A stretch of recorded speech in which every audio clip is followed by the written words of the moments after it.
We all love to have a nice piping hot naan laced with butter. So this is my recipe of making naan at home. I'm using a self-raising flour and add some salt into it. Because it is self-raising flour, you don't need to add any baking powder into it.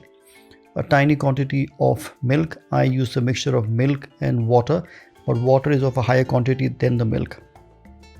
You never add the liquids a lot into one go, but you add it into small batches. So you add a small quantity of milk and water and gently mix the dough with your fingers till you get a texture which resembles something like a crumble.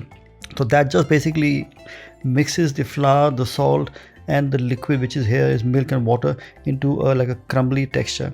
If you need to add some more water, add a little more by just sprinkling it on your fingers and then lightly working the dough. You don't need to work the dough very hard at the moment, it'll get very sticky. So gently with your fingers bring the dough together till it becomes almost like a dough, and then you begin kneading it, and that's important.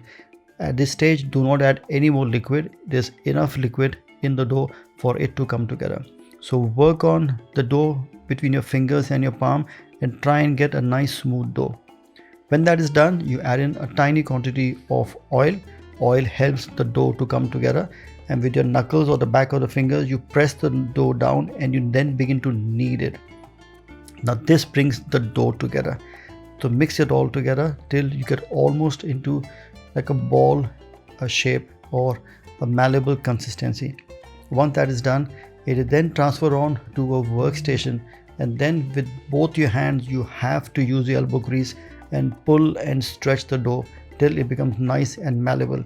This incorporates all the flour together and binds it into a nice smooth dough. Once the dough is done, this will take you approximately around 7 to 8 minutes to get this done.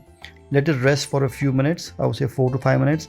In the meantime, dust the surface of your workstation or a tray and shape the dough into small balls and rub them between your hands to get a ball, basically a small naan dough, basically a naan dough ball. And this will be rested for a further 15 to 20 minutes for the dough to rest. This is very important for it, because resting is very important because it keeps the dough soft. It helps it to become easy to handle and also becomes softer when you cook it.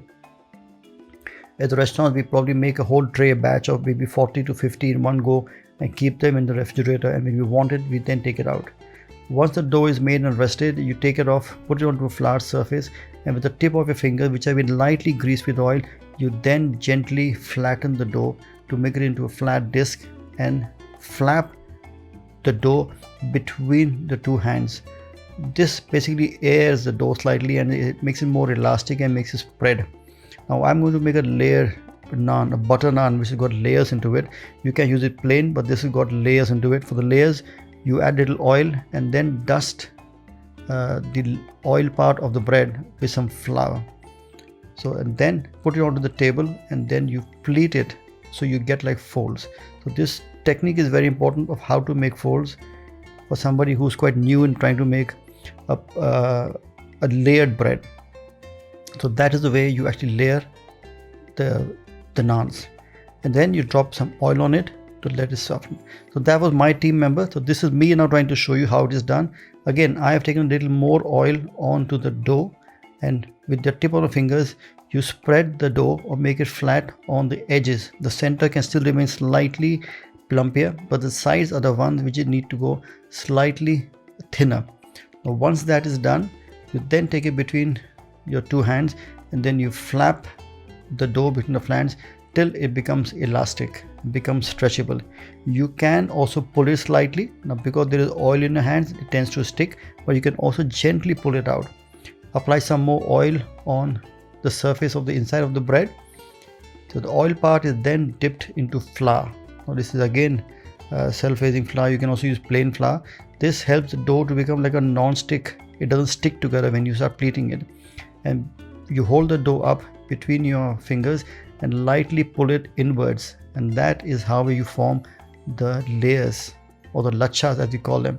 And with your left hand you pull it inwards and make a spiral, and at the last end, which is left, you lightly pull it and tuck it under the center of the dough, and you press it down in the center and put a small quantity of oil on top of that. This oil gets soaked in and it gives a nice layers when you cook. Now to cook the butter naans, you then add a little oil onto your hand, and again you flatten the dough with the tip of your fingers, starting from the inside moving outwards, and you make them into a flat bread.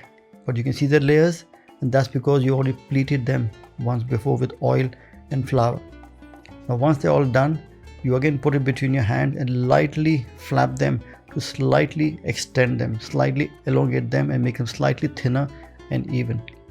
This is then put it onto called a gaddi, which is like a pillow. This has got a coconut coir inside and wrapped up inside a cloth. Press it down with your fingers so it doesn't, it helps to stick actually inside a tandoor, and you flap it in the tandoor. Now if you don't have a tandoor at home, which most of us don't, you can put this onto a non-stick pan, or you can put up into a very hot preheated oven, approximately I would say at 250 degrees centigrade at a very high heat, and you cook it through. This cooks in a matter of less than a minute. It is done, and once it's done, it's taken off and then brushed with butter. Now because the bread is warm, it's got layers in it, and then you add the butter, it absorbs all the melted butter and gives a very nice flavor to it. I've got a couple of more ready here, and as soon as they come out of the oven, you can see the layers, they're quite distinct. Some people like to have it without the butter on top, or have it plain on its own. Even that is perfectly acceptable. You can peel the layers off. It works very well. You can dip it into your curries or your gravies or sauces, or have them with kebabs or with dips or raitas. It is absolutely sumptuous. But even looking at these now makes my mouth water. I'd like to add a generous quantity of butter, and then between my fingers I like to crush them up, and these are known as chur naan. Now I have used self-raising flour, but you can make the same bread also with whole wheat flour or atta, which is known as parathas. Even that works well. But this idea of putting the flour and pressing it together is called chur. So you basically make it into small pieces, but they're still intact. So when you serve it to a guest, they all crumpled up, they are soaked in the nice buttery flavor to enjoy. Bon appetit.